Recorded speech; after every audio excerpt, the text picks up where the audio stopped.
Assalamualaikum warahmatullahi wabarakatuh. Salam sejahtera untuk kita semua.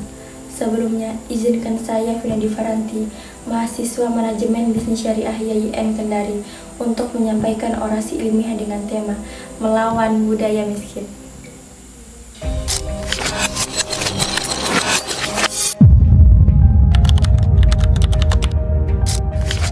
Teman-teman sekalian, di sini kita berkumpul bukan untuk mendengarkan kata-kata, tetapi untuk menyadari bahwa ada satu realitas yang telah lama bercokol di dalam kehidupan masyarakat kita, yaitu budaya miskin.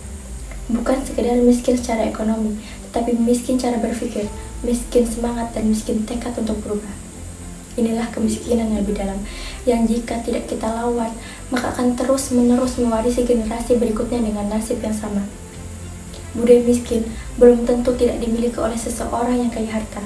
Belum tentu tidak dimiliki oleh seseorang lulusan S2 bahkan S3. Budaya miskin mencerminkan putus asa dan tanpa harapan yang merupakan perwujudan dari kesadaran bahwa mereka merasa mustahil untuk meraih kesuksesan dalam kehidupan yang sesuai dengan nilai-nilai dan tujuan masyarakat luas.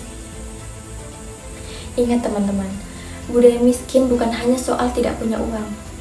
Ia muncul ketika seseorang terbiasa menyerah sebelum mencoba, menyalahkan keadaan daripada berikhtiar, dan menghindari tantangan dengan alasan-alasan yang mematikan harapan.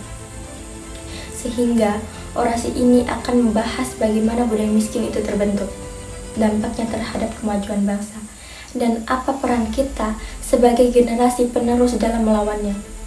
Sebab teman-teman, musuh terbesar bangsa ini bukan hanya korupsi, melainkan mentalitas malas belajar dan enggan berubah pada pemuda dan masyarakat.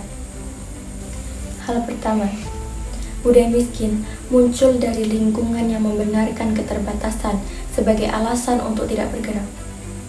Ketika kemalasan dijustifikasi atau pembenaran pada suatu tindakan dan perjuangan dianggap sia-sia, maka lahirlah generasi yang lemah, sejak pikiran tersebut selalu terbelenggu pada pikiran masyarakat. 2.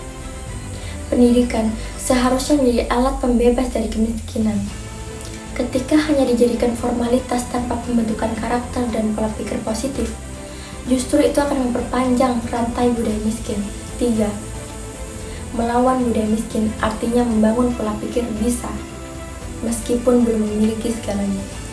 Ini biasa dimulai dengan kebiasaan sederhana seperti melakukan hal yang bermanfaat, tetapi tidak semua orang bisa melakukannya, yaitu membaca, berdiskusi, bekerja keras, dan berani bermimpi besar. Perubahan besar dimulai dari hal-hal kecil yang dilakukan secara konsisten. Karya seorang penulis berasal dari tulisan-tulisan kecil, namun sesuatu yang kecil ketika dilakukan secara terus-menerus, maka akan menjadi besar hingga terbitlah sebuah buku. 4. Kita sebagai mahasiswa, pelajar, dan generasi penerus, kita memiliki tanggung jawab moral dan sosial untuk menjadi agen perubahan. Kita tidak boleh hanya menjadi penonton dari kemunduran bangsa, melainkan pelopor gerakan literasi, inovasi, dan pembangunan karakter bangsa yang unggul. Tetapi realitas sekarang, banyak lulusan sarjana yang hanya membawa ijazah tetapi tidak membawa perubahan yang dapat mematikan budaya miskin. Penutup dari saya teman-teman, jika hari ini kita masih melihat masyarakat yang terjebak dalam kemiskinan dalam berpikir, maka tugas kita lah untuk menerangi jalan mereka, bukan dengan menghakimi, tetapi dengan memberikan contoh.